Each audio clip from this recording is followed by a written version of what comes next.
But all this shit for the real one. Perfect. I think you should start off by formally apologizing for making it late. That's fair. I'm just gonna throw you under the bus. Perfect. We are live, by the way, Nick. What's up, YouTube? How's everybody doing out there? Thank you for joining us today. We're gonna wait like 2 or 3 minutes just to get started. We know firefighters oftentimes, like myself, as we'll hear in a minute, we're running just a couple minutes late. So just bear with us for a couple minutes while more people come on.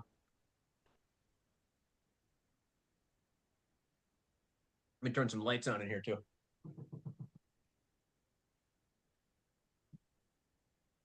Anybody have anything awesome happen today? No? Katie's shaking her head no. Jason's flying a plane, I think, right now. No, I'm just reading something. I did not have anything awesome happen today. Today was a standard day. He's reading on quantum physics. Yeah.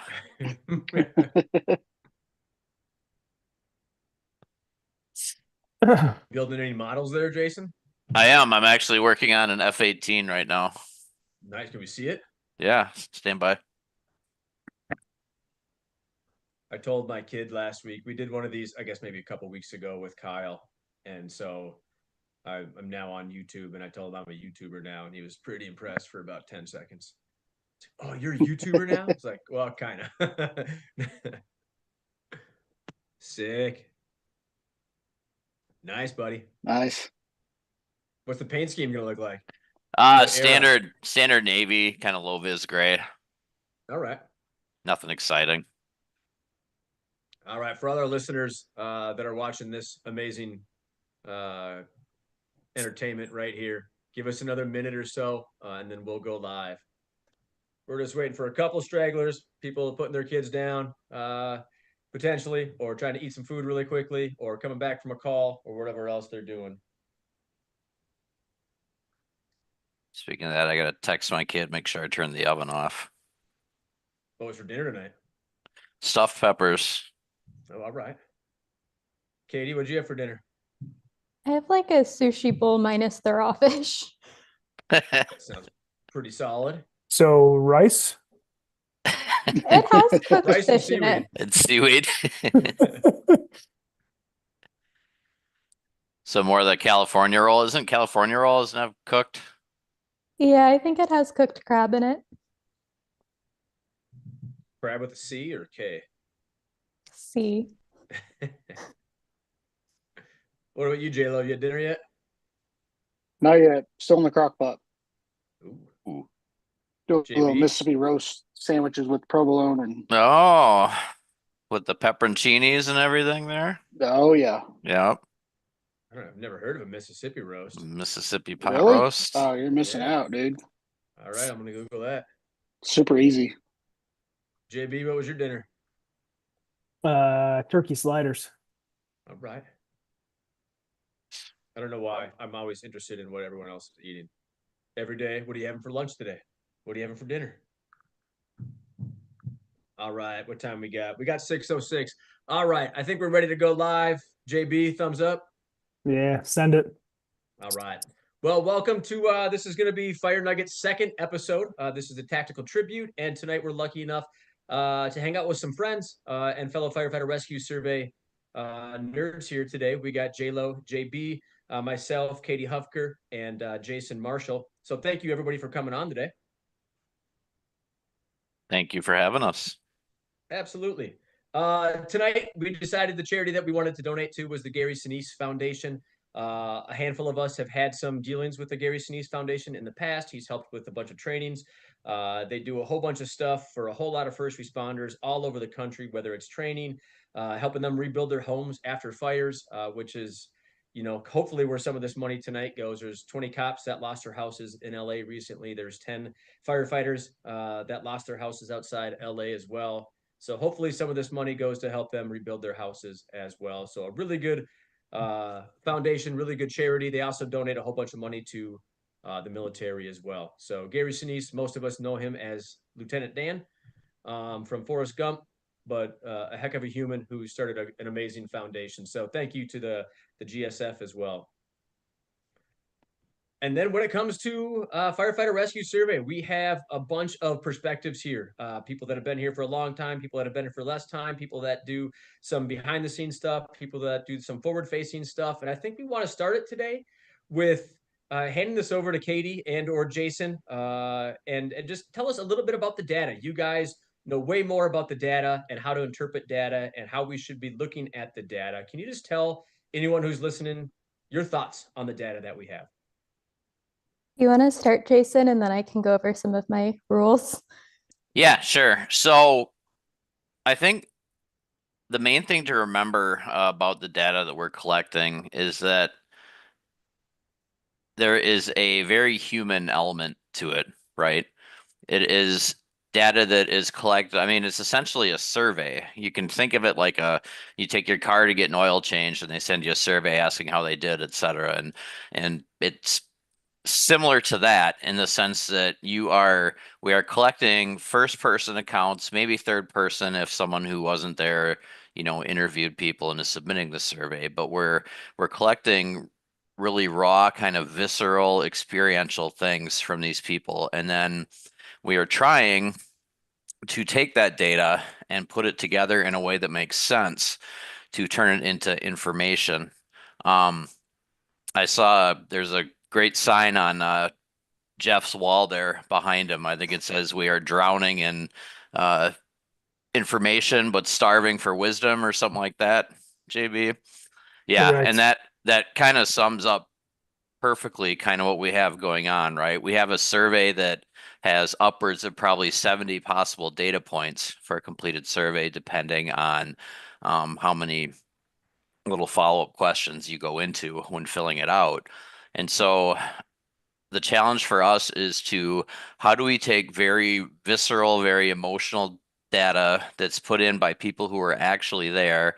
How do we present it in a way that makes it valuable so that people can maybe make some inferences or draw some maybe tactical thinking points from it?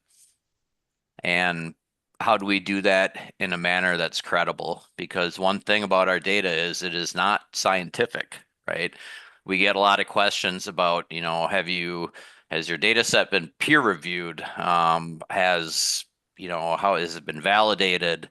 I'll let Katie talk to some of the validation that we do in a little bit, and the answer to that, frankly, is no. Our data is not scientific. UL's data is scientific. When UL does a burn, their the building is full of sensors and meters, and they're measuring heat and humidity and gas particles and smoke velocity and all these different things. And we're not doing that. We are essentially sitting down with someone and saying, what did you feel? What did you see? What did you hear? What did you do? And then give us more information about that, right? So you're saying that it took you 5 to 7 minutes to remove someone from a second floor. Well, why, right? And if we go into these other data points we have, then we can start to put some context around that figure and maybe understand, some of the things that crew was dealing with. So I really think the uniqueness of our data is the individuality and the personality and really kind of the emotion and the raw visceral experience of where it's coming from. And then I think a few general rules for working with data. Like Jason said, this isn't like scientific data from a well-controlled experiment. So correlation, or just because two things look like they're related, doesn't necessarily mean that one is causing the other. A really fun example of this is ice cream sales versus shark attacks. If you look at the two, the more ice cream sales there are, the more shark attacks there are, but it's not because ice cream sales are causing shark attacks. It's because when there's warm weather, more people want ice cream to cool down and want to swim in the ocean, which is where sharks live, to cool down. So that's a very important thing to keep in mind when looking at our data, that just because one data point looks like it's really impacting another data point, there could be another thing there that's actually causing that. And there's some fancy statistical things we can maybe do down the line to untangle things a bit. But for right now, we can't assume that one thing causes another just because they're related. Going off of that, when we're looking at things, we also want to look at how big the difference is and how many samples we have, because the bigger the difference between two groups and the more like samples and people we have that are answering that question and have their data represented there, the more we can trust it. One interesting example right now is with some of the CyanoKit data, especially from the 4,000 results. We're seeing a really big difference in survival percentage between people who got the CyanoKit and who didn't, but it's still hard to draw too much from that because the sample sizes there are very small. And I think we have, what, Nick, is it like 40 people that got a CyanoKit? Let me look that number up and I'm gonna circle back to you. But like, it's really interesting data that's worth learning more about, but it's just hard to make big conclusions when we don't have a lot of samples. One more thing to keep in mind when you're looking at the data is, does it represent your situation or whatever policy or training or thing you're thinking about?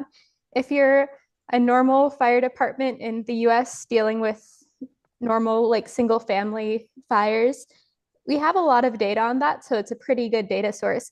If you're based in the UK or something where tactics and building construction and everything look very different, we don't have many entries from the UK, maybe one or two. So it's probably not going to be the best data source for you. Likewise, if you're really interested in high-rise fires, like one, you can limit our data down to that and see what we have, but we have very few responses. So ideally, we get more data before you make very strong conclusions from that. And then finally, make sure that, oh, that number, sorry, Nick just gave me the CyanoKit number. It's 432, so it is getting a lot higher than I thought it was, but still it would be great to have even more data there. And then the last thing is, it's important to keep in mind what you're comparing the data to and what your baseline is. One of the things that I think is noticeable or notable about our data set, it's just from fires where there were victims. So I know we have a fun graph that's like, we have more victims removed from fires in like November, December, January, the cooler months. So you could interpret this in two ways. One is, hey, if we have a fire in January, we should be more concerned that there's going to be a victim because we have more rescues in January. We can't really say that unless we look at the overall number of fires, because it could just be that there's more fires in January, so we have more victims in January. So those are a few of my favorite rules. I got one that I want to throw by you. Tell me if this makes sense. I kind of stole this from philosophy. There's this old adage in philosophy that says you can't always get an ought from an is. And so when I look at some of this data, like something that pops in my head when I think about this is like 6 or 7% of our victims are found using a thermal imaging camera, meaning that we locate them when we have the thermal imaging camera and we're looking through that. And I think some people can look at that and go, well, if we're only locating 6% of the people with a thermal imaging camera, maybe it's not as useful as we thought it was. Right. And so like, if you look at it, is that how it ought to be, or is that what it is? And I feel like there's a bit of a disconnect there. Does that make sense if I say that, or if I think that way to Jason and Katie? I think that's a good example of one of the things Katie was talking about, right? When you say that, X% of people were found by thermal imaging cameras. So, if the percentage is so low, then why are we bothering, carrying them around, right? It's another thing that's hanging off you that can get caught up on furniture. Why are we dragging this thing around with us? Well, if you're thinking that way, then I think you're probably assuming that every single rescue in the survey had a thermal imaging camera, and then it was used in an attempt to locate the victim, right? So you actually have to parse into that a little more and say, oh, you know what? I should only be looking at a percentage of rescues where it says the thermal imaging camera was used, right? So and that kind of goes back to really understanding your data and understanding where it comes from, and taking time to look at what's there and what the relationships between different elements might be. And I'd say, like, if your department was thinking about, oh, should we train on thermal cameras for search. The best way to look at it wouldn't be, here's all of the data. It's only 6% that use it and more. Here's the 6% that do use it and the 94% that don't. Does there seem to be a correlation in how long it takes us to find the victim or how long it takes us to get them out or the overall survival rate? And again, it's a correlation. It doesn't mean it's the case, but it's better than anything else that's out there at the moment. To our listeners, thank you for that, Jason and Katie. I appreciate that clarification. For our listeners out there too, if you have any questions, just go ahead and throw them on YouTube, and JB is going to relay those back to us. So we'll do our best to make sure that if anyone has any questions, that we'll try to do our best to answer them. Katie, can you talk a little bit about kind of what we have for validation at this point in time, or at least deduplication and that that area that we're focusing on right now? Sure. So when we were first kind of really worried about the quality of the data and trying to validate it, after going through it, the biggest thing that jumped out was that we have a lot of rescues that are submitted multiple times, which is great because it means that people are hearing about the survey and excited about submitting things. We also don't have a great correction flow at the moment. So in general, if people want to make a change after they've submitted, sometimes they'll send us an email, but I think in many cases, they just go and submit an updated version of the survey. So I think there were some rescues that we had in like the raw data like 20 times. So the biggest thing we've been doing for validation is going through and looking at the incident addresses and the timestamps to figure out incidents that are duplicative of each other and make sure we're only keeping one of those and we're not counting the same thing 5 or 10 times.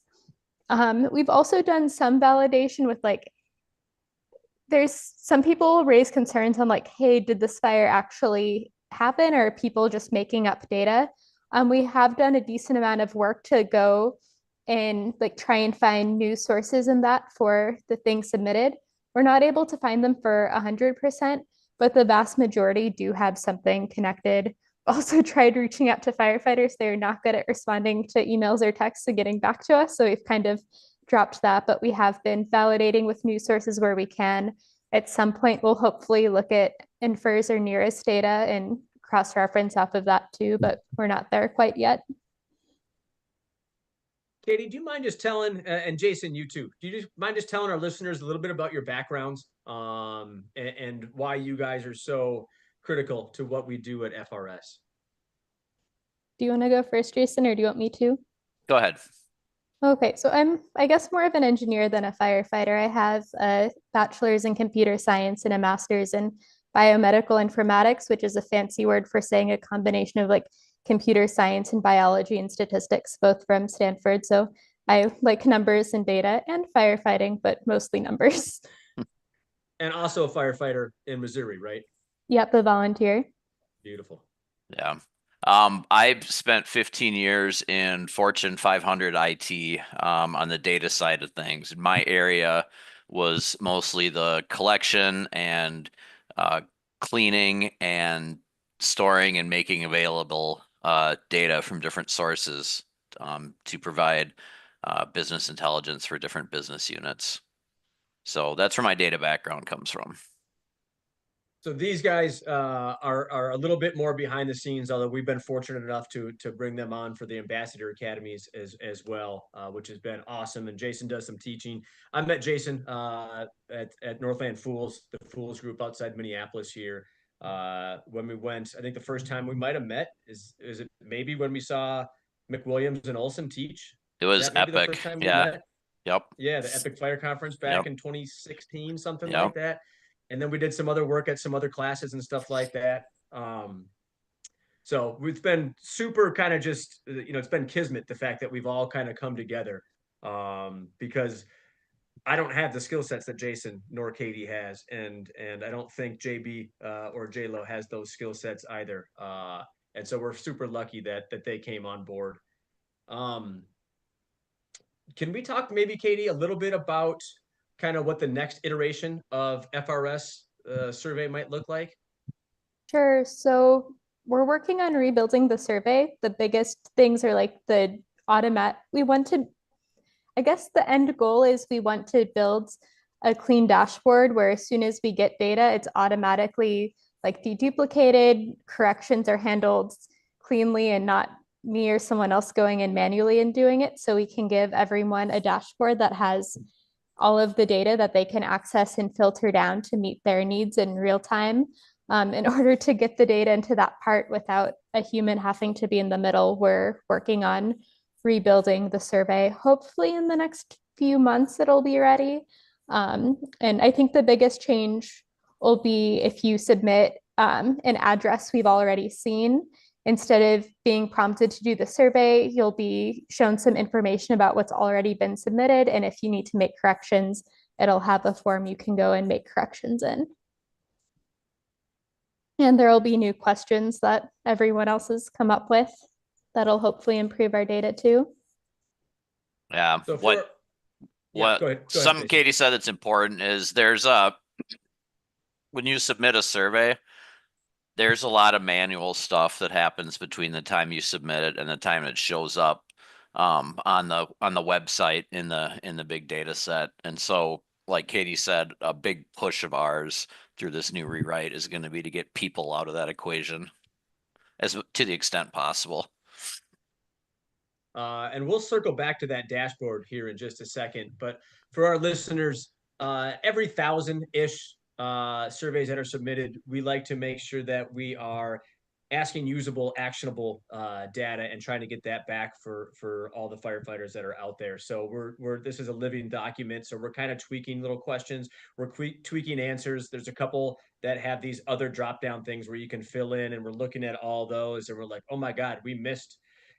Maybe they're in a vehicle in the garage. We missed that. So let's add that in there. Katie, since you're the one kind of building this right now, do you know a couple of the questions that we're kind of tweaking right now? Can we talk about any of those? Yeah, so here, let me pull up the list since I have it fairly handy. Beautiful. And J-Lo and JB, if you guys have anything to add to this, questions that pop out into your head that we're asking for the next iteration, speak freely, fellas. I think the only thing I would add is maybe add in for anybody that's listening that's new to the survey or doesn't know much about it, kind of what it entails as far as information. So all of it is public information. There's not any HIPAA violations. There's not anything that's going to cause any litigation issues. This is all voluntary information for any admin that may be listening or chiefs or anything like that. Literally, it's anything that the news can get a hold of and not going to cause any issues. So I think it's important to point that out as well. And then we do have a couple blinded fields too. Is that correct, Katie? Yeah, we do collect some contact information that ideally we can use to reach you if we have questions about the survey that we don't release publicly.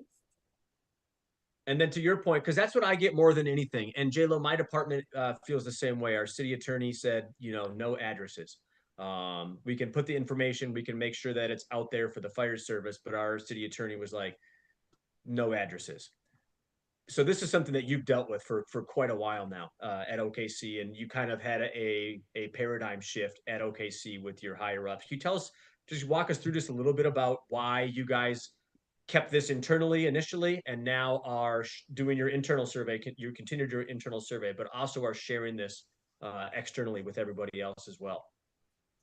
Yeah, absolutely. So initially, my main goal initially was to submit to FRS on the website. And our administration, they weren't, and not in a negative way, but just ignorant of what information was being put on the website. So being it put on a public platform was kind of like not sure about that. So go on about a year or so after we had our internal survey, when Brush started his practicum and was reaching out to departments, he reached out to our chief and asked if we could submit to it. Then I was asked later on, hey, do you want to submit this survey to the website or do you want me to, from our deputy? And I was kind of puzzled at first. I was like, oh, I didn't know we could do that. But then once he understood that there was no HIPAA information, there was nothing other than what the news could get a hold of, public information, then he's like, yeah, we should submit to FRS. So I think a lot of it is, and which I was trying to point out earlier, is that people understand that there's not any identifying information. And if you don't want to submit the address, great. I mean, every municipality has their right to withhold incident information. I mean, that's just the fact. So they can submit whatever as much as they want. So I think we have ways around that as far as the survey.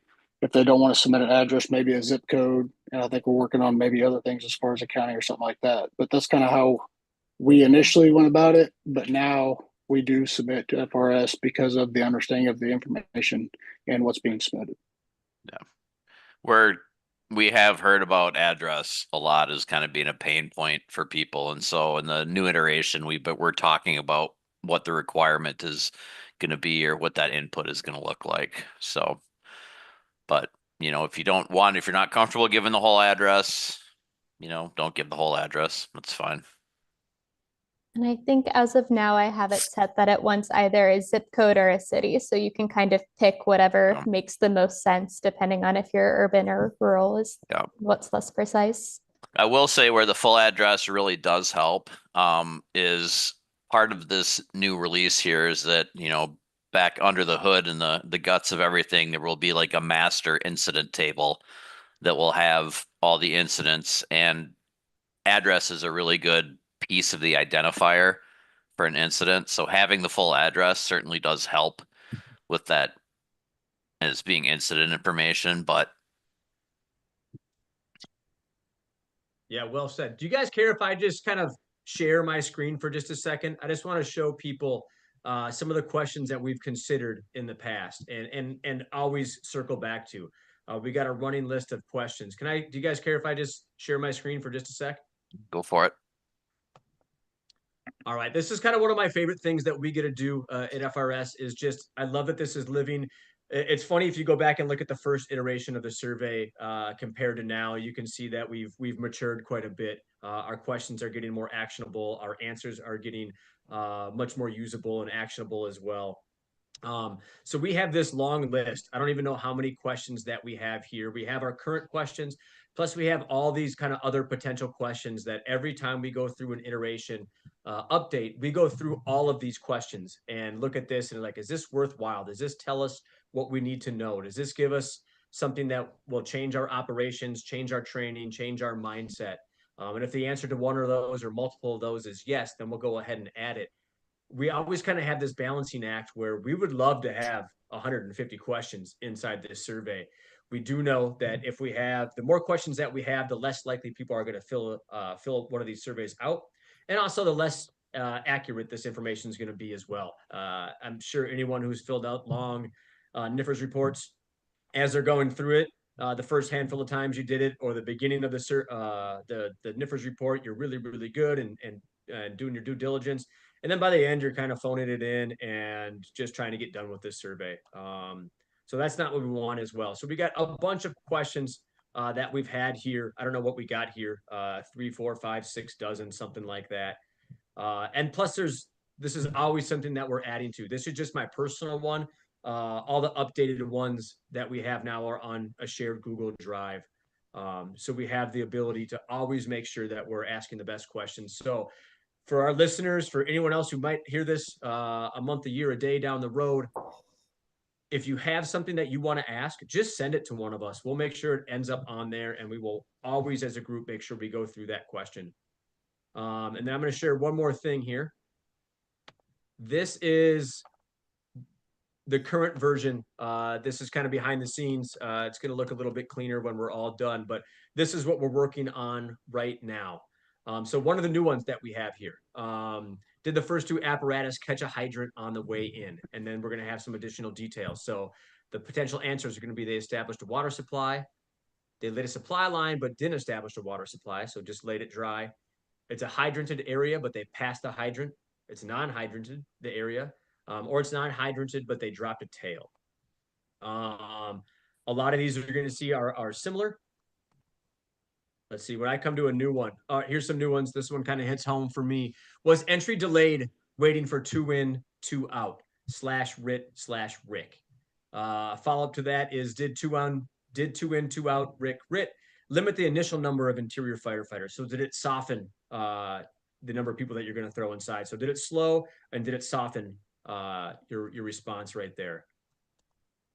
If I'm missing something, you guys please just let me know. We're getting a little bit more specific, less specific and potentially changing the number of floors that the building had and the number of floors above grade, which floors had fire. I don't quite know where we're going to end up with some of this. Luckily, we got people smarter than me.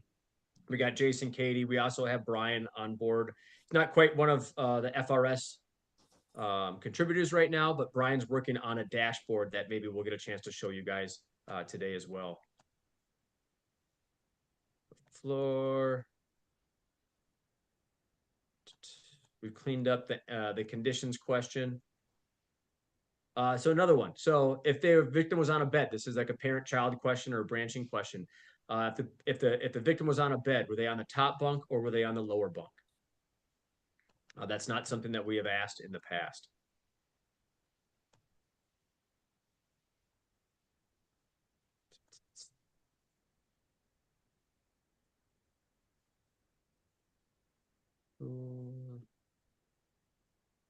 A little bit more. So we added a couple answers to this question too. How was victim moved inside the structure?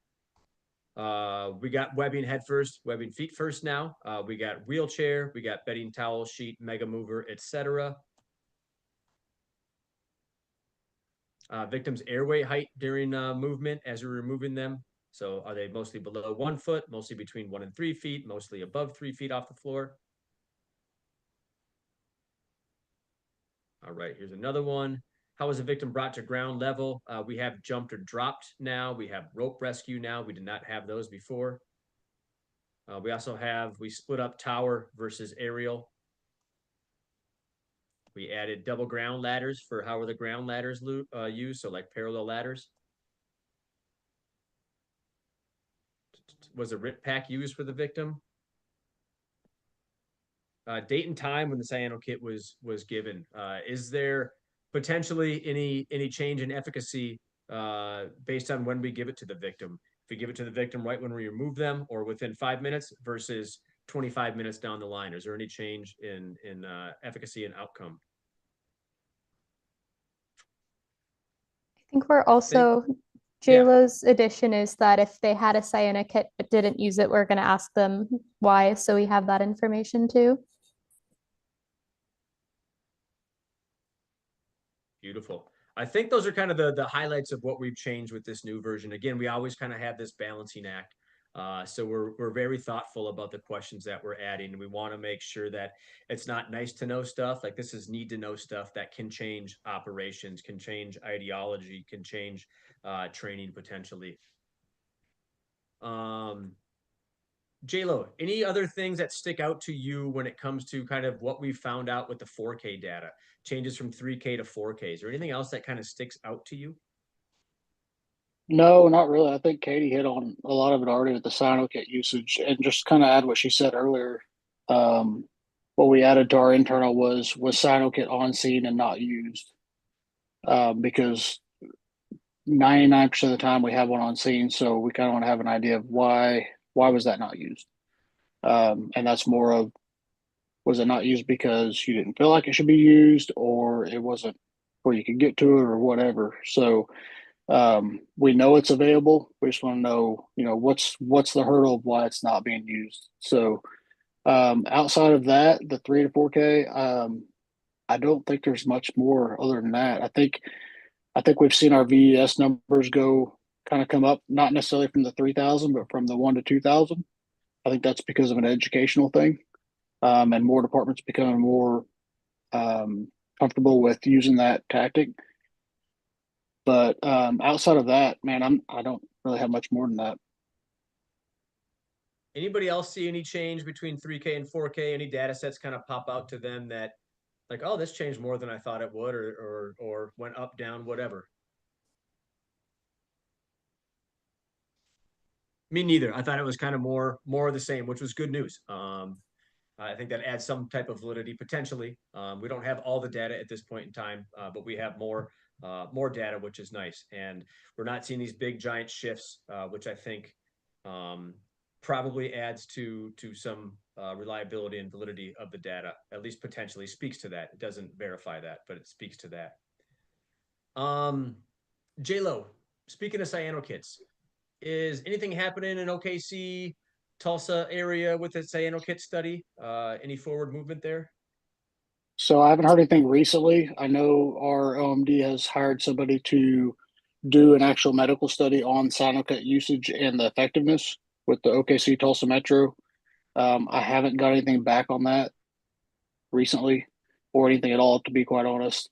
We're also working with getting like feedback and stuff from our hospitals, area hospitals, whenever we transport a patient, not necessarily from a fire, but just medical calls in general.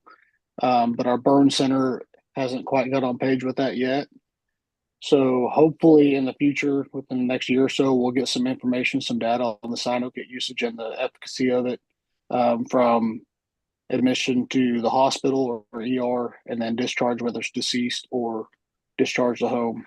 And from what I understand, once that happens and they actually have that medical study out, to be one of the first in the U.S., which would be interesting. I'd like to see the data on that and kind of see what our Sinokit usage, because we use it constantly in OKC, and I know Tulsa has been using it. Midwest City Fires just started using it, and it's being used a lot, not only on civilians but our own firefighters, which has shown a huge difference as well. So hopefully, when that study comes out, we'll have some pretty good hard data on from admission to hospital until discharge.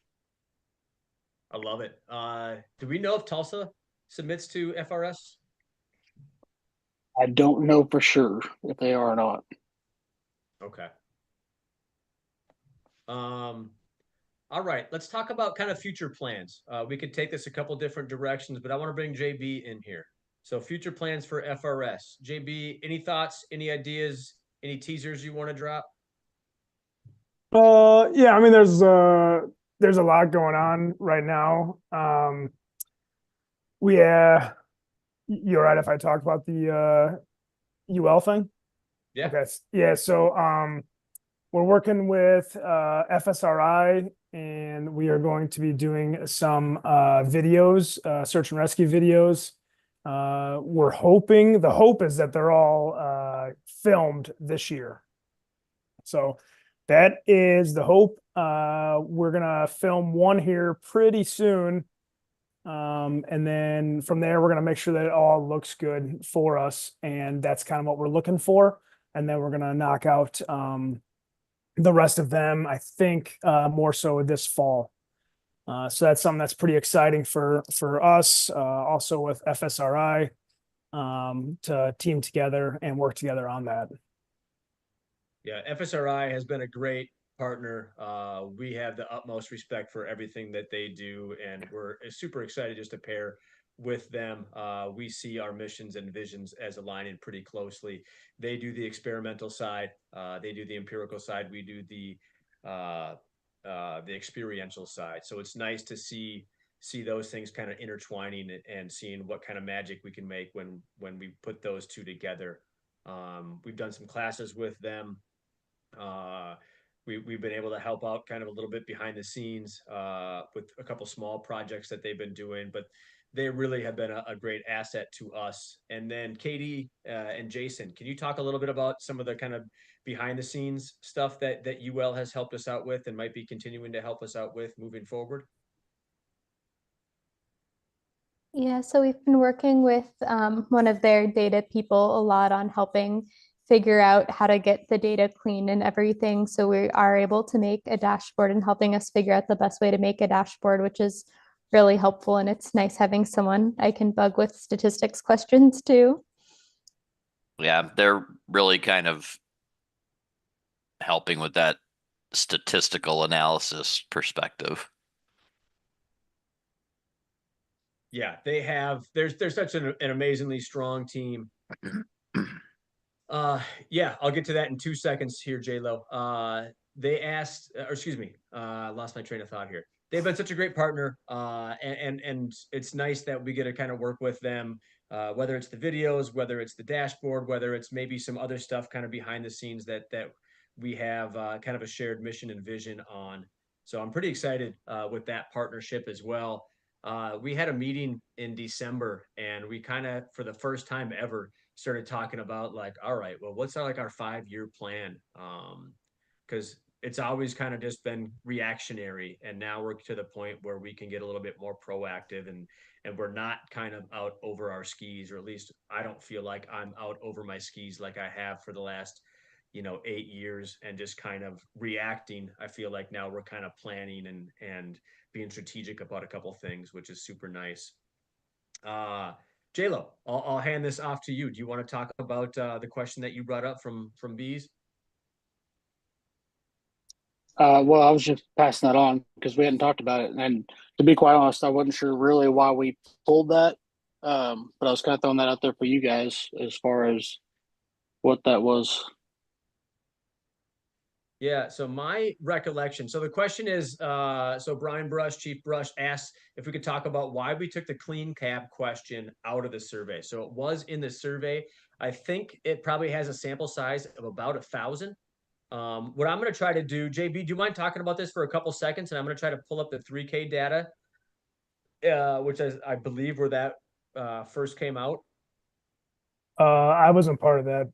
You weren't part of that. Okay. No, sir. So we weren't seeing anything that was, it wasn't actionable to us at this point in time. Let me pull this up. Bear with me for just a couple seconds. Sorry, YouTube. I can't multitask. FRS. Nope. So if my recollection is that all of the data sets for this were all pretty similar, the 3 different options that we had. Let's see, SCBA. Okay. It I'm wasn't gonna like share. pack was Go located ahead. in the cab, outside the cab, then something else like that. But I think what happened was there was just not much as far as the data set and the numbers. Yeah. So here's where we go. So excluding the driver, where were the SCBAs located on the rig that found the victim versus total recorded rescues? So we have a sample size of 1,000 people, 1,035 that answered this question. So the answers were seat. So they're in the seat, they're in the cab, but not in the seat. They're on the outside of the rig, or not applicable. Meaning that somebody might not have understood the question, or there was no SCBAs on the rig at all. SCBAs came in a different rig. Maybe it was the BC that made the rescue, but he didn't have one. He had to steal a pack from the first 2 engine, or somebody showed up POV when they arrived, or something like that. So here's what the number set looked like after 1,000. So 83% of them, it was in the cab. The next biggest piece of this pie is they were on the outside. And then if you go down here and you look up survival percentage, which is really at this point, and still kind of till we have this functioning dashboard, kind of how the best way to look at this data, and one of the few ways that we have to look at this data. So you have in the seat, 70% survival percentage. When they're in the cab but not in the seat, smaller sample size, 15 total, or 10 total, 14, excuse me, that answered this question. And 71% survival percentage. And then the exterior, so it's outside the cab, 67. So they're all kind of bunched up in there. And we just didn't know how usable this data set was. I didn't have super strong feelings on this, but my memories from this discussion, and please, JB, JLo, Jason, Katie, if anyone has anything to add here, please do. It seemed like everything was kind of bunching up right there, and we weren't getting anything that was super usable. And again, that balancing act that I alluded to a couple times before, like, is this question giving us something that's usable? After 1,000, it didn't really seem like it, and we wanted to ask some other questions, so we kind of pulled that one out. It's still in our bank of questions that we might return to, but for now, we didn't really think it was worthwhile. Plus, it also kind of seemed like that sea change had kind of changed, and there wasn't the push for the clean cabs like there was a couple years prior to that. Maybe I think this question came from when, that big push for clean cab was happening. And I think the intent behind it was to see if there was a noticeable difference in either survivability or reaching victim time, etc. And SCBA location. And I think what we determined that, maybe not so much, right? And I think a lot of that actually is a testament to the fire service, right? And training to overcome these things. But I think we noticed that, yeah, there's really not much of a drastic difference between the two. So, maybe the question doesn't have the value that we thought it would. And then, like you said, that whole thing kind of trailed off a little bit. So, Yeah, it was hot and heavy for a little bit, and then it seemed to kind of go the way of the dodo. I'm sure it's still out there. I just haven't heard much about it personally in quite some time. JB, thoughts on the ambassador academies that we have done and then might potentially be doing in the future as well? Yeah, so our board slash team, there's about 12 of us. So getting us all together is extremely challenging because of our schedules. Nick works one of the worst schedules I've ever heard of in my entire life. I'm pretty sure we're all on different shifts. J-Lo likes the Cleveland load. I mean, we just have a lot of problems going on. The Metro load. Metro Cleveland, whatever, dude. It's actually the pro load. Call it the pro load. The pro Those Cleveland. professionals pull it. So Yes. just put that up there. So it's very hard for us to get together. So we can only do it one time, per year is what the plan is. So our first year, Chief Ike was pretty cool, brought us down to Pensacola, gave us an entire room. I don't even remember how many was in there, Nick. What was it, like 100? Yeah, probably. Yeah, sounds about Yeah. right. They're standing room only. It was a pretty cool thing. We did a 1-day show basically for there, and then other than that, we just kind of networked. But then we kind of talked about it afterwards, and we're like, man, if we really want this to succeed, I think 2 days is the way to go. So luckily, all of us, we kind of have our connections in the fire service, and we were lucky enough that John Spanbauer from the 350-foot line reached out and said, hey, we should do this, and let us do it. We'll run it. And I was like, well, all right, go ahead, man. So he took care of everything. He advertised it, and he wanted his local area to benefit from it. So they made it super cheap for everyone to afford it. I had one of the worst flying days of my entire life, but I got there, and so we did the last Ambassador Academy last December in Richmond. It was 2 days. It was great. Allegedly, Brush retired. He didn't retire. So he keeps on trying to leave the group, but we keep on inviting him back. So he, like Wolf of Wall Street, he's not leaving. We're not allowing him to. But we are in the planning process right now. I'm pretty sure he's going to listen to the podcast too, which he'll probably send me a text tomorrow. So, but we're in the planning stage right now. It'll be nice and warm in November or December. And it's in the Midwest because the Midwest is best, but it's south. So it'll be nice and warm. So I can't really reveal where it's going to be yet, but we're about 92% sure that it's of where it's going to be. So it's going to be the same thing. We're going to try to get 2 days, get most of the team there, and have a good time. Whatever, Katie. So we do have a question relating to that actually in the chat. So it's Brad. Oh boy, Brad V. I'm not even going to try to spell that last name. Will there be any? Yeah, that one. Yep. Nice. He's a stud, Minnesota boy. Yeah, he says, will there be any academies close to Minnesota in the near future? And Nick and Jason, you guys probably have a better clue on that, if there's any spots that could support that. I think there are spots, but it's seems like going to bigger cities is easier, or not flyover country. Yeah, I don't know. So nothing on our radar, Bradley. I'm not quite sure what the plan is moving forward.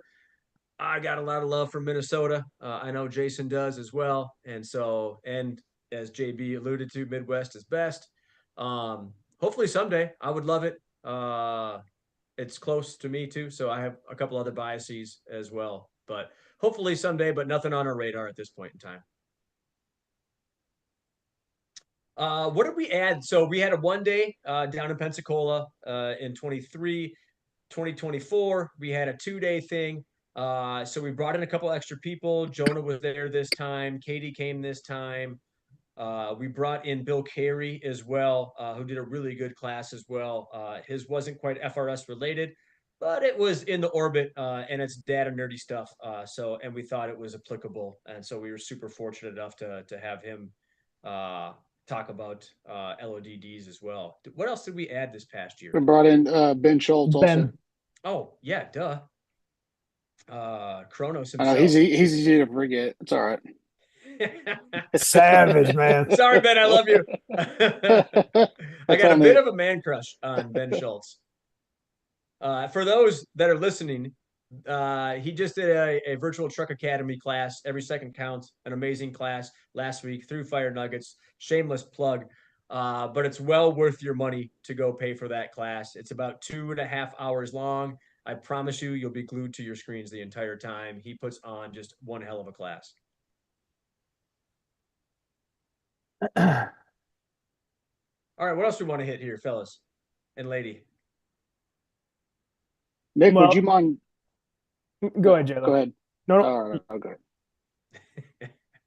Nick, would you mind? So I've gotten a lot of questions on some of the data, and I've tried to explain as best as I could. But for instance, one slide in particular, which guys and gals can pull off the website, but the time from dispatch until victim removed versus survival percentage. And there's another one on there also, but it shows that the less than 2 minutes is less than 2 minutes, and the 2 to 4 minutes is less of a survival percentage than the 4 to 6 or the 6 to 8. And the question I get is, so why is that less of a survival percentage being removed in less time? And the way I explained it, which is probably not as good as you can, is they need to understand the sample size and the neutral of it. So can you kind of elaborate more on that for those that are looking at that and they see that in those graphs? Yeah. Hold on one sec. JB, did you get that popped up? Mental models for the built environment in 5 minutes? Yeah, we're fine. We're fine. We're good. Okay. Yeah, Perfect. yeah. One more time, can you tell me what the name of that graph was? So one in specific is time from dispatch until victim removal versus survival percentage. Time from dispatch until victim removal. So versus victim survival removal percentage. or I'm gonna dispatch pull to this up. victim So removal. perfect. I'm gonna pull this up so everybody can see this as well. And like All to right, start let's- with, this is where only like looking at two things is always dangerous because we don't know. Maybe the 0 to 2 minutes, the fire conditions are specific or notably different, or where the victim is are notably different, or things like that. So like that could always be contributing. It's hard to say without like digging into it. And this is where the dashboard will be easy too, because you can go off of multiple things. Well said. We need more information always, right? So this is what you're talking about. The survival percentage is lower here for really the first two buckets Mhm. than it is right here. It peaks at 4 to 6 minutes. So time from dispatch until victim removal versus survival percentage. So now we have time from tones until victims removed from the structure. What I always look at here is I look at, this old adage that the through line is the true line. So that's what I'm always looking for when we have these time graphs right here. Anytime we have time graphs or we have conditions graphs where we have this spectrum where all the data lies, I'm looking at what the slope of this thing is. That's what I'm looking for. So I don't get bogged down in the specifics. Let's say, for instance, can you guys see my cursor or not? Yeah. Yes. Okay. Let's say, for instance, that this number was way down here at like 50%. I think what humans that maybe aren't very good at reading data would say is like, cool, don't rescue anybody from 4 minutes to 6 minutes from dispatch to removal. Like, just wait a couple extra minutes because then the survival percentage is going to increase. We obviously know that's not the case with all of data from UL and backed up from FRS as well. We know that speed saves and time absolutely matters. we know that there's a strong correlation between time or duration and survival percentage. And it's nice that both these data sets parallel each other. So that's the first thing that I always try to do. If it's a time thing, I know that we have another data set that I can go back and look at this to, go back and look at this and compare it to. So that's going to be the FSRI data. We know that that time, as time increases, survival decreases, right? So we know that there's that correlation right there. And I would posit to say, and we need to do some statistical analysis, but I would say that there's a causal link between those two as well. The longer you're in this environment, assuming that everything else being equal, meaning the same conditions, visibility, temperature, gas concentrations, all those things are the same. We know that the longer you're in there, the worse off it is for any human being.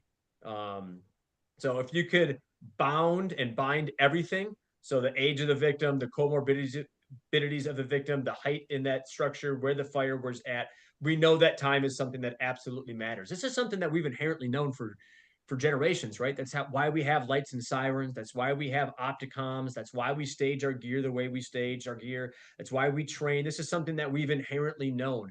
Now we have the insights to back up that intuition as well. And not only do we have the experimental data from FSRI, we have the experiential data from FRS. And both those are saying the same things. Our intuitions, our insights, from multiple data streams all tell us that time matters. So if you have a sample size of 81 here and it's a little bit lower, if this was spread out over the course of, hundreds of thousands of fires or millions of fires, we know that this would be a relatively smooth slope here. Jason, anybody else care to add to that?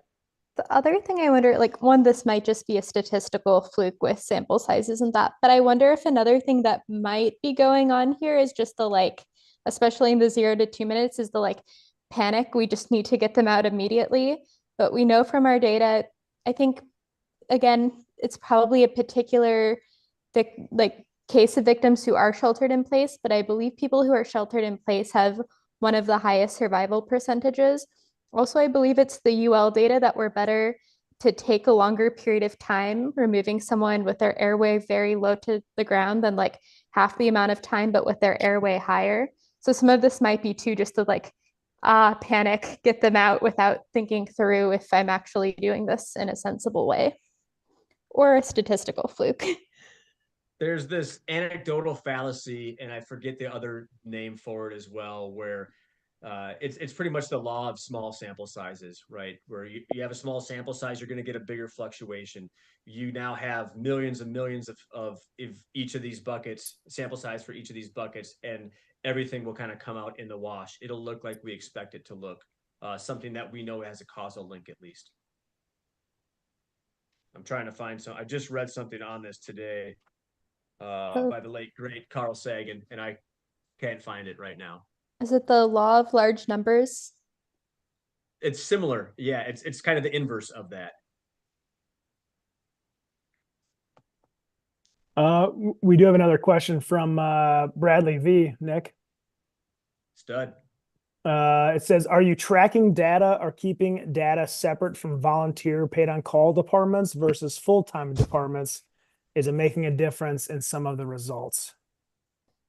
Yeah, we laugh and chuckle because it's one of the things that we've just been talking about. So currently, no. We are looking at doing that in the future. Another thing that was kind of brought up that I don't know if we have the capabilities to do this yet, but what we're maybe hoping to do, what I'm kind of hoping to do is, what's nice about ISO ratings is that they're relatively consistent throughout the entirety of the US. I don't know if anyone can see my hand quotes there. They're supposed to be consistent. Obviously, there's subjectivity because humans are doing these, and it's not the same person who's grading every single fire department. So there's going to be some variation between the people that are doing these as well. But every single square meter of the US has an ISO number. So what I would like to do is overlay an ISO map over our data and then try to parse out the data based on ISO numbers. And hopefully, like, let's say like my department's an ISO 2. Boom, let's look at all the ISO 2 data, because that's probably the biggest correlate that we can find, the biggest parallel that we can find. we don't look like FDNY. We don't look like Chicago. We don't look like some of these big giant cities.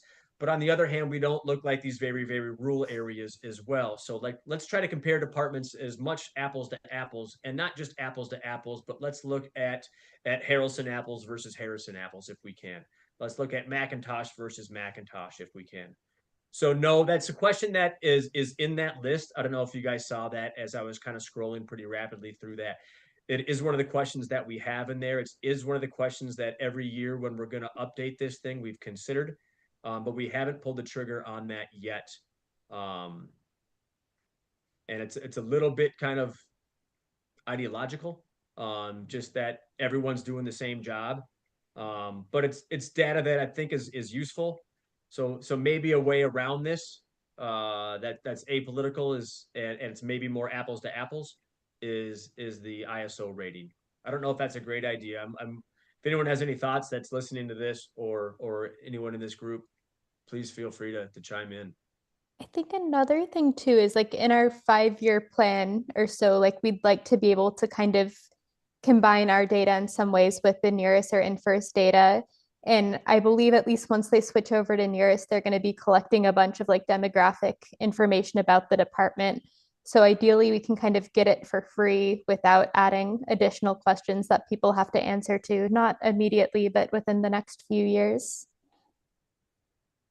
That's a really good point.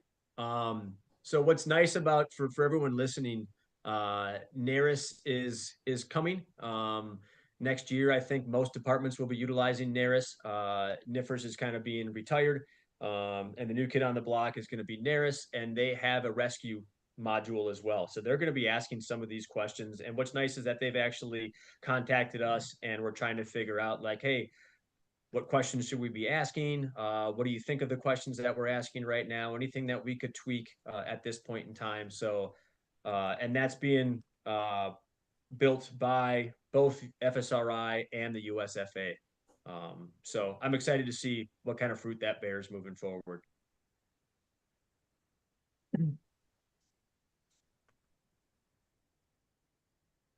What else we got here? We're about an hour in right now. What else should we be talking about?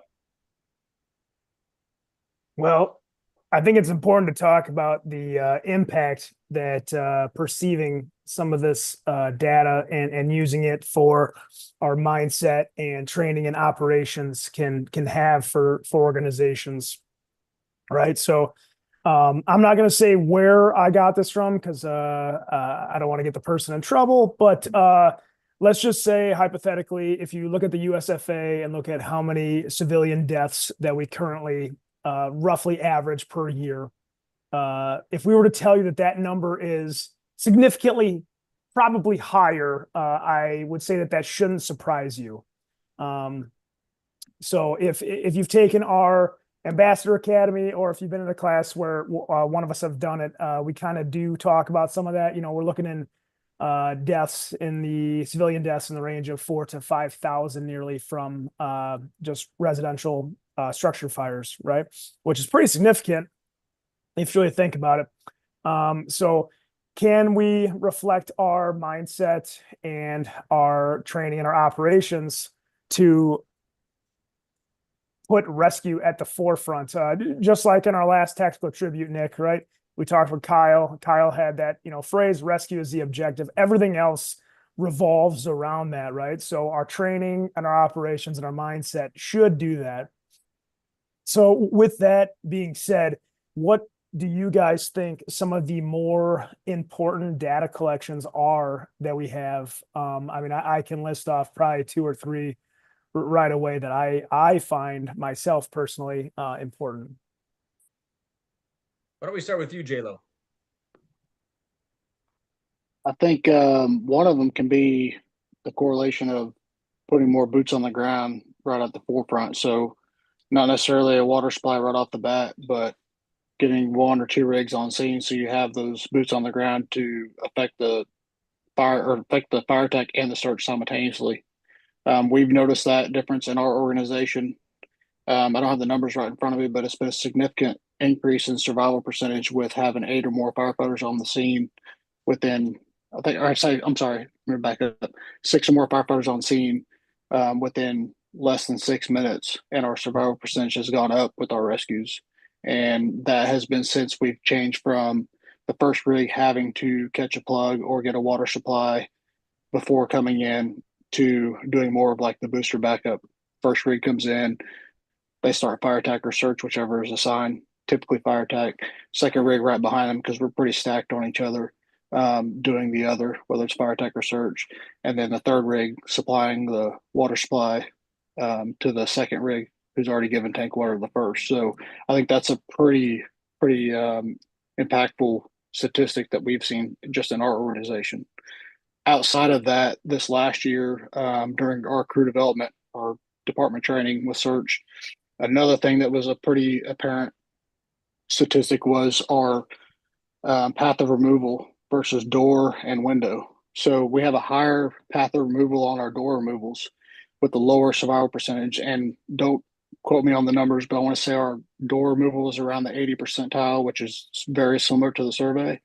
And then our survival percentage was a little bit lower, whereas our window removal was like the 20 to 30th percentile with like an 80 percentile survival percentage, obviously because we're getting to our victims and removing them faster.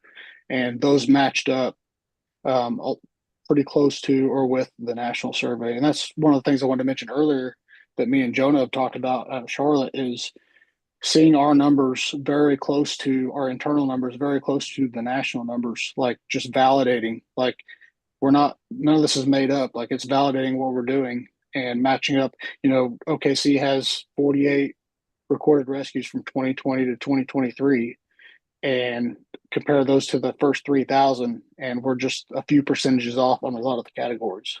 So I like when you guys have done some training. You're part of the training cadre, training department. I don't know what you call it at OKC, but when you show the two graphs with like FRS numbers and OKC internal survey numbers, like they align pretty closely on most data sets, it seems like.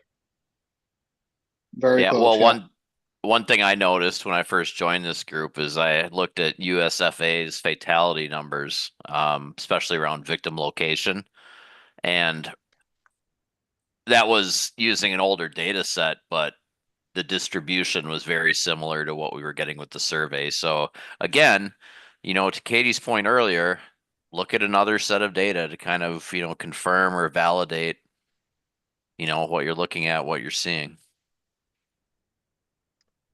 What about you, JB? What sticks out to you? It's and it's three things I usually highlight when I speak is number one, I think it's the things that are said. And I think there's about three things that matter a lot, and it's report of victims, right? So if you get reports of quote unquote no one inside, and I like that, I think it was one of the more recent updates we asked like who said it, right? And we're finding that if a family member even says it, it's like 20% off. Like they have a 20% chance of being wrong, right? And we talk about this like, I mean, a parent could even mess up. Like your daughter could have a sleepover, and you could come home from overtime, get home at 9 o'clock, and you ask your wife if the kids are in bed already, and she says yeah, and then your house catches on fire. You come outside and you go 1, 2, 3, 4, 5. I got everyone, and then your wife runs across the street and she's like, "Holy shit, Susie was staying the night," right? And then you're like, well, I didn't know that, like, all right, I missed that, I guess, in the information that we were talking about. But, reports of victims, if they, say that, there's reports of no one inside, don't believe that shit. It doesn't matter who it comes from, whether it's dispatch. Who the fuck is dispatch getting it from? I have no idea. It could be the drunk guy across the street pushing a shopping cart, smoking a cigarette. I have no idea. Could be a occupant in the home. Is it a multifamily? Is it an SRO? We're not going to know unless we occupy, that space, right? Now, positive reports, on the other hand, if mom's outside to you and she's like, my child is in that room and points to A, B corner, guess where we're going first? we're going to that room right there. Positive report's a little bit different, but obviously there's going to be some things you want to ask after you hear that positive report. Okay, if she says baby, what is baby? Is it, dog? Is it fucking a python or something that's going to scare the shit out of me? Or, is it a 250-pound baby, right? What is that exactly? And then, my next thing would be, where are the stairs, right? So positive reports versus negative reports are two different things. Don't fucking believe negative reports. We decide if their reports are negative. Another thing that's fully involved. I hate fully involved. I hope it never gets said again. I think it's trash. You get a guy with 1 year on the job, shows up on a medic unit and says it's fully involved. It'll change the optics of the first due and second due engine company, and maybe even the first due truck. They're going to be thinking 2.5, deck gun, master streams. The second due engine's going to be thinking water supply rather than getting inside and going after people. And then the last one, and we're seeing this, was it OKC that had the quote unquote vacant, J-Lo? Just recently? Yeah. No, that wasn't us. That was West Metro. West. So Okay, you talking about the gas station? Yeah. So I Yeah. mean, vacant's another horrible word. I mean, if it caught on fire, it's not fucking vacant. Somebody was there, right?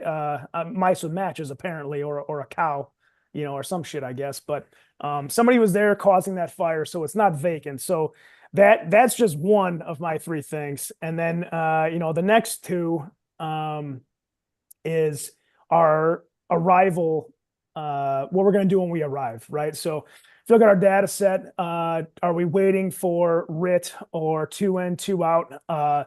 Survival chances drop greatly.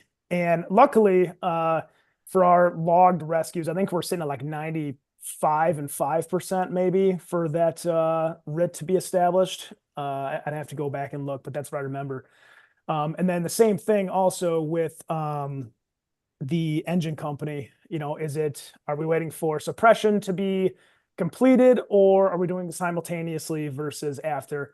And you can look at our survival chances and recorded rescues, and it makes complete sense to either do simultaneously or just get after it and start doing a search right away. And then lastly, I'm going to sound like a real nerd here, man, but the shit we do in October matters. Your survival chances with your fire prevention stuff is pretty incredible. I think if you teach, close before you doze, which by the way, that's an unwritten contract that we're coming for you. Okay. And then 2, if they have working smoke detectors in their house, I think it's a 95 or a 96% chance of living. So that kind of stuff matters. I know it's a little nerdy, but those are my three key elements right there. I love it. And you nailed those, the RIT numbers, the 95 and 5%. So was RIT established prior to search? Only 5% of the time. So 95% of the time we are searching before we're establishing RIT, which is nice. Katie, any of these data sets that kind of speak to you? I think one of the big things, especially the area I'm in, it's mostly volunteered, and a lot of times we don't have a ton of people, especially during the day. And a lot of the people we have are maybe juniors or older and can't actually go inside buildings and are more outside in support roles. So seeing how many people are needed for a lot of the rescues, I think is pretty eye-opening. And that, I don't know what the solution to our staffing is, but it's just a good thing to keep in mind with calling for help very early if you think there's any chance that you have a victim, or as soon as you do. Yeah, that's good points. There's a couple things that stick out to me. I think time is probably the most important one. If you look at all the time data that we have, and we've added a couple over the years, one of the more important ones, I think, is time to water on the fire. So arrival to water on the fire. And we can look at that versus survival percentage as well. But time, we know that time is working against them. We know that the window that we have in 2025 is likely smaller than it was in 1925 or 1985. So we need to be a little bit better because there's a higher heat release rate for these fires. They go vent controlled a little bit sooner. So for all the fire dynamics reasons that we're aware of, time is super important, and our data aligns pretty well with UL's, I believe. The conditions, as Jeff kind of alluded to when he was talking about fully involved, I just remember when I came onto the job, being told overtly like, hey, if there's fire in that room, nobody can survive in there. And what we're finding is that is absolutely not the case when there's fire at the victim's location. So in their room, I think a 42% or 34% survival percentage. Somebody feel free to find that actual number for me, but it's like Kirby Puckett numbers, or some Ted Williams numbers on there. They're pretty darn impressive numbers. The CyanoKit data, I think, is really intriguing to me. I think we need to do a better job of trying to bind as many variables as we can and look at this. But on the surface, it looks very intriguing to me, and I'm excited to see what Oklahoma City and the Tulsa metro area end up finding out with their study. That's what we need to do. We need to have some downstream data for this as well. But it's intriguing to me. And one of the things that we have changed at our department, or at least talked about changing, and it's kind of up to the battalion chief right now, but we are now calling a second ambulance right off the bat. So as soon as a fire comes in, battalion chief now has the authority to send a second ambulance to these fires right off the bat, because our first ambulance is going to get bunked up. They're going to throw their SCBAs on. They're going to go to work. They're going to be doing something on the fire ground. So we looked at our internal data. We looked at the FRS data that we had, and we realized that if and when we find somebody in these structures, I think we've had about 5 in the past 5 years, that whenever that happens, or more often than not, when that happens, the medic crews are inside. So now there's nobody designated to treat. We don't have a medical group right there. So that's something that we have changed our ideology on when it comes to this, by looking at the firefighter rescue survey data. Again, overlaying that with the FRS data, FSRI data as well, and then just kind of our intuition. But it's changed some of our operations right now, which is really nice to see. So those are the ones that kind of stick out the most to me. I got one more thing I want to bring up. Maybe we can keep going too. I got nowhere to be. But I want to briefly mention the Book of Search and give a shout out to Chief Corley Moore as well. So Book of Search, I'm sure if you're listening to this, you're probably aware of this. This came out about 2.5 months ago now. And 43 authors, 46 articles. Everyone donated their time and energy to this. Paul Combs did the cover. Chief Corley Moore made $0.00 for this, and really was the editor-in-chief of this book and published this book himself. And then all of the other artists helped out as well. The photographers, the artists, everybody else donated everything to this. And you can get this book absolutely for free in PDF form online, which is just beautiful. And there's some other information in the PDF that's not quite in the book. Although there's going to be a softcover book, I think, in the not too distant future with all that information. Those are all the drills that are attached to this. There's an after action section on there as well. There's some time to task trial data, and there's a couple other things in the PDF that's absolutely free. But if you do buy the hardcover book, if you're kind of a nerd like me that likes just old school hardcover books, you can buy that, and the proceeds go to Firefighter Rescue Survey as well. So for each book somebody buys, something like $12.85 or $13 or something like that goes to Firefighter Rescue Survey. So thank you to Corley for that, and all the other authors and illustrators and artists that helped out with this book, and photographers. So I just want to make sure that while we had this platform, that we gave a giant thank you to everybody that was involved in that. At some point, we're going to get a check for everyone that's bought a book, and it's been impressive. I don't quite know what that number is yet, but it's many thousands, which is really nice. And we're hoping to use that data to, we're not making any money off this.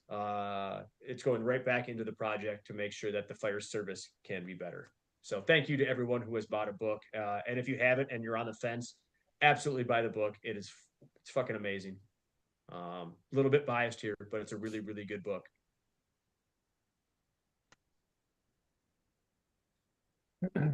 What else do you want to talk about, Nick? I don't know. YouTube, you guys got any more questions for us? What's the best part about being a contributor for FRS, JB? Oh, I 100% know that we're making a difference. I mean, I probably get at least one text every week, either detailing a rescue they made, or asking a question if it pertains that it's a rescue, or thanking us for a class that we helped with, or the data that we have, or anything. I mean, we get reached out to quite a bit, and selfishly, we get to see and hear and listen and understand all the stories and great shit that's going on, across the country. Like whenever XYZ department has a rescue and they have a helmet cam, and they send it to us, and we're like in the group chat, we're like, holy shit, check this out. Right. Don't send it out though. But so it's so cool to see that shit firsthand, and just the impact that I believe that it has on the fire service. I don't think anything else will replace it, in my opinion. I know people are like, oh, Neris is probably going to replace it, and I don't buy it. They'll ask some important questions, but that's just going to be doing what NIFR should have done the whole time. They're going to get the breadth. We're going to get the depth, I think. And I think we're going to need both these data sets. How about you, Jason? What's been kind of your favorite part about being a contributor? Really the kind of gratification in seeing the difference that it's making, probably. It's changed the way that we're training in our academies. It's changed the way that we respond. It's changed our offensive philosophy, I guess, on what roles and responsibilities are for first due, second due, and just being a part of something that can see is making a difference for the people that we swore to serve and protect. It's very humbling. Yeah, solid answer. Katie? I think it's nice to have the data to bring back to my department, because like when I first did search training, I was told if we find someone, they're basically already going to be dead. And it's nice to have data to show them, hey, that's like definitely not the case. And then also to like bring back some of these things that might not be as well known. Like we don't have cyana kits yet, but it's something now at least we're aware of, and I think are starting to try and bug the ambulance district about, and things like that. So I'm glad to be able to bring some of it back to this area. And it's just neat to see how big of a difference it's made in other places. And I think having data is always a good thing. Mm-hmm. J-Lo. Well, since I'm last, I pretty much echo what everybody else said. I think no, but really, I think the cool part about it is how organic it is. Even before most of us that are here talking tonight, Brian Olson, Trent Morrison, some of the original, the OG guys that started all this. None of this was for the accolades. None of this was for the attention. None of this was for the names. This was just solely for wanting more data to make the fire service better, and for searching for civilians and giving everybody the best possible options and data for that. So I feel like I can speak for myself and most everybody here that it's been truly organic. And that's the cool part about it, is like we all just, like, nobody's here to make any money off any of this. We're just here to solely make the fire service better. And I think that's probably the coolest thing, is how organic it's been. So Yeah. Yeah, I do, and thank you for saying a couple people's names. I want to make sure that everybody that is helping out with Firefighter Rescue Survey at least gets their name mentioned here. So we got Lane Zahoric out of Wichita. We need to update the website. But Shane Thomas, Ben Schultz, Jonas Smith, Brian Olson, Trent Morrison, Justin McWilliams, Jason Marshall, obviously J-Lo, and myself, and Dave Dornick, JB, Brian Brush, Katie, and then Jason Crockham as well. So just a giant thank you to everybody. It's incredible. My favorite part, I like data. I kind of started this because of the data. And I like kind of a peek behind the curtain sometimes when we get to see the data just a little bit earlier. But it's the people. I know this sounds super fucking cheesy, but it's the relationships that I've made. It's the networking that this has led to. It's getting able to call everyone in this group and everyone else's name that I just mentioned, and bug them and ask them questions and get smarter and better because of them. So some really good people that are involved with this, and it's been super organic how everyone's kind of come on board. I think the biggest thing when it comes to at least my perception of this when we're debating bringing somebody new on board is like, well, what's their why? And I can speak to everybody in this group, like your whys are completely aligned with my whys. Like your purpose is exactly aligned with my whys. We just want to make the fire service a little bit better. And if it takes a little bit of our time and energy and effort to do this, I know that all of us have dedicated so much time and effort into this project. So a giant thank you from me to everybody else in this group. So thank you. Before we think about closing out, Nick, I'm going to hijack the show here real quick. Please do, man. Yeah. So first of all, before we end the show, we want to offer our listeners one last chance to comment or ask a question. But two things I want to highlight is you just mentioned his name, but I do want to give a huge shout out to Justin McWilliams. I think he's changed a lot for the fire service. He's offering chiefs to go for free, which I don't know if you guys have noticed, but I've noticed a lot more chiefs and administrations getting on board, and it's that's going to be what changes it. I mean, Nick, for us with Fire Nuggets, right? Like we have literally people that are running affiliates that are training officers and operations chiefs now. And before it was just Chief Sprague, but now, we have different places being ran by chiefs of organizations and ops chiefs and training chiefs. So, and Justin's only about 2 hours away, but I have shift tomorrow, so I can't go see him. But I just want to give a huge shout out to Justin because he's a mentor and a friend of mine. And then to second part of that as well is I just want to make sure the listeners know all of us are pretty easy to contact. I think all of us are on, Facebook. You can reach by email, phone call, text, whatever. None of us really care about being bothered. Shut up, Nick. None of us really care about being bothered, and we want to have more positive impacts.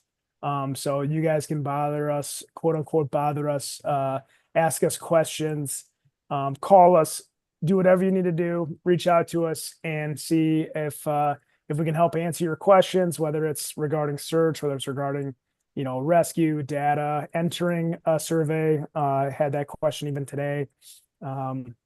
So please reach out to us and don't have a problem doing it. Well said. JB, can I have you just talk about maybe the new addition to the website that we have as well? Oh, yeah. So we now have it to where you can reach out to our website, and it's basically only three options. It's either one, you're curious about the Ambassador Academy, which if you're clicking on that and emailing us about it, you're just telling us that you think that your area could or should have it. And then we kind of look into it to see if that will work out for us. Because we try to keep those pretty low cost for the end users and try to get like 200, 300 people there to have a bigger impact. Next one would be we can do webinars for you. You just reach out. That's someone from our team doing a webinar. We all have kind of different strengths, if you will. I don't really think any of us have weaknesses except for Nick having hair on his head. That's a weakness. Hair's overrated, man. Yeah, all sure. Is beautiful. So yeah, so all of us have different strengths. We have just like we have in this group here, Jason and Katie are fantastic with the data. Nick has a couple different strengths as far as like the history, the data, the 4K set. Jonah and JLo with internal surveys. We got guys with training, operations, and multiple things. And then the same can be said for if you want to see something happen in your area or your department, reach out to us and we'll kind of siphon it through our email and make sure that if you are wanting something in your area from one of our team, we can do that for you as far as presenting to your department or Fool's chapter or something like that. So that's an option on the website. Perfect. Well explained, man. Trying to make this turnkey for departments to get this information, to change operations and hopefully to save more lives. That's the whole goal. Yeah. Anything Anybody else, Nick? I got nothing. It's a good looking group here, though. It's not bad. All right. Well, you want to close it out, Nick, or what? Let's give it to you or J-Lo, man. Give us a little Nuggets love on the way out. J-Lo, you got anything? I know. I'm good. All right, here I'll take care of it because Nick opened it up. So thank you. So if you go to the chat in YouTube, hang on. Okay, David Barlow says he'd love to hear something in San Antonio. Excellent. I'll be down there in next month, David. We love with, Texas. With Rob Mitchell. I'll be down there next month. So anyway, yeah, if you go to the chat option here, we have our Squarespace, or I'm sorry, our Square that you can donate money to the cause. Thank you to Dingus Fire, who started off our donation already for us, which they did last month. Nick, good friend of mine, mentor. So he takes care of us. Thank you, Dingus Fire. Much appreciated, brother. Yeah, and on top of that, huge thank you to our normal sponsors, Elkhart Brass, Key Hose, and Vanguard Safety Wear. So I think he froze up on us. But if you're still listening, if we're still on YouTube, thank you. Much appreciated. And I hope you guys have all beautiful nights.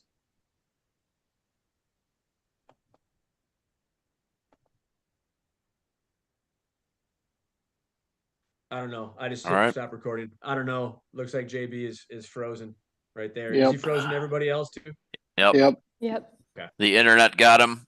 I can't promise that we're not on YouTube right now. I wouldn't think we are since we stopped recording, but just to make sure we don't say something that's going to get us canceled or something like that. Looks like he's back. Oh, he's back. Jeff's back. Hey. I'm back.